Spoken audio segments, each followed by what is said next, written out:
a dead human in our house. Oh, hey, how did he get here? Carl, what did you do? Me? I didn't do this. Explain what happened, Carl. I've never seen him before in my life. Why did you kill this person, Carl? I do not kill people. That is my least favorite thing to do.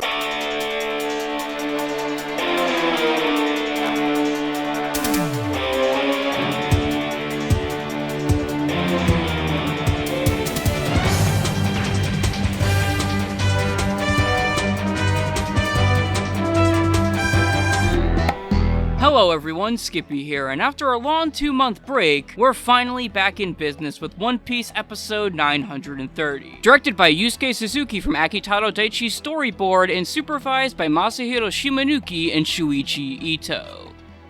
After the pacing in 929 was a bit slower than I expected it to be within the B part, deciding to let the attack on Hyo marinate a bit before Luffy actually takes action, I can't say that I'm expecting too much from this episode in terms of pure content, because it doesn't seem like it'll be covering all that much. But Yusuke Suzuki has been surprising me a bit more as of late, by trading in his usual mediocre direction for stuff that feels quite atmospheric and memorable, and when Akitaro Daichi has been responsible for one solid storyboard after another, it's hard to imagine that I'll be disappointed on a directorial level. Masahiro Shimanuki certainly isn't my favorite supervisor on the series with his rigid and action figure-like art and posing, but Ito and everything else should hopefully make for a solid episode despite the bleak source material. So will episode 930 make us continue to dance with glee at the enemy's return? Well, let's get funky and find out.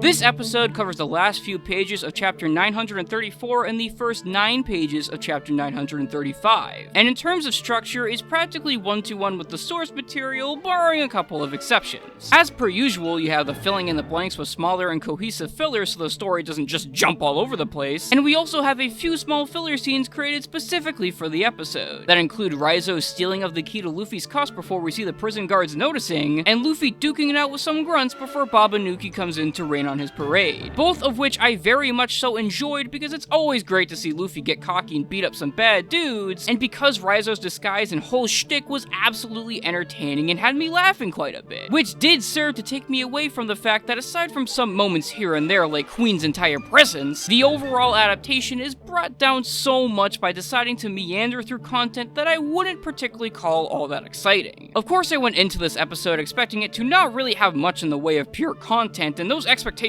were met, but it does sting a bit for me as a viewer when there's stuff surrounding it like the fun filler and Queen's voice actor absolutely chewing up the scenery. So I don't think I could really declare that the translation from page to screen here is absolutely dreadful in every sense of the word, but I wish there was a bit more work put into it by the primary staff on this end, so my fairly low expectations could somewhat be exceeded, which leads us right into the storyboard.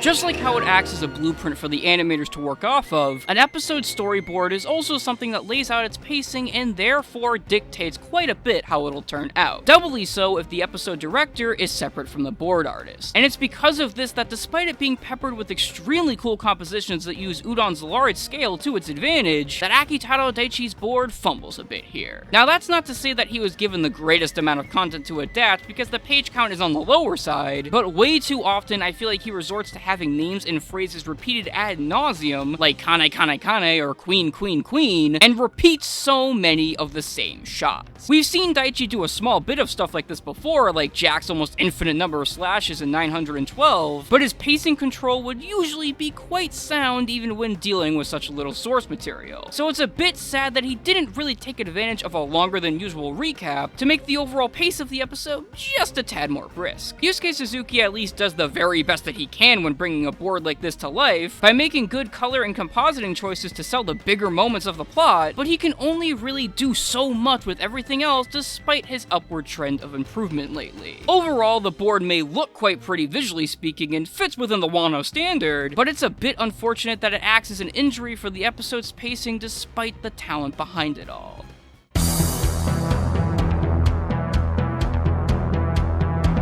Now, if the pacing guidelines brought forth by the storyboard is 930's injury, then Chu Young-seo's absolutely fantastic Queen dance scene is its crutch. As a self-proclaimed fan of the character, Chu knocks it out of the park with incredibly fluid and weighty movements that makes Queen's funkalicious dance number brim with life. We got to see just a bit of it in a Wano arc recap that was uploaded online a few days before the air date, so I almost wish it was longer since we got to see a snippet of it in advance, but that doesn't devalue just how phenomenal this latest achievement from the anime's golden boy truly is. Now, supervision-wise, I don't really see me changing my tune too much on Shimanuki's robust and groggy-looking art, even though I commend him for being thorough and hard-working when it comes down to it, and Shuichi Ito brought his usual polished pancake-like goods to scenes that Shimanuki just wasn't able to get to himself, helping this episode reach heights that it wouldn't have been able to otherwise. While my expectations for 930 were met, I wouldn't really feel right calling it a bad episode. Meandering pacing is its main issue, and in some areas it reminds me of good old Bakura Town, but there's enough that I laughed at, grinned at, and just outright enjoyed within it that I probably put it in the same league as 928. Not amazing, not terrible, just overall here and there. However, like many of you, I'm just happy to have the anime back in business after so long, and so I'm ready to keep trucking along with next week's episode from Yutaka Nakashima and Studio Guts Yusuke Isochi and Yuki Minagawa. The board coming from Nakashima looks every bit as polished and vibrant as his more recent works in this arc, and with a strong supervisor like Isochi and one of the newest additions to the rotation, it should be an overall polished episode visually that may even give us a glimpse at some rising talent in the Guts studio. Anyways guys, that's it for now. I'm Skippy, and Shinobu Champ is something that I never thought I'd see.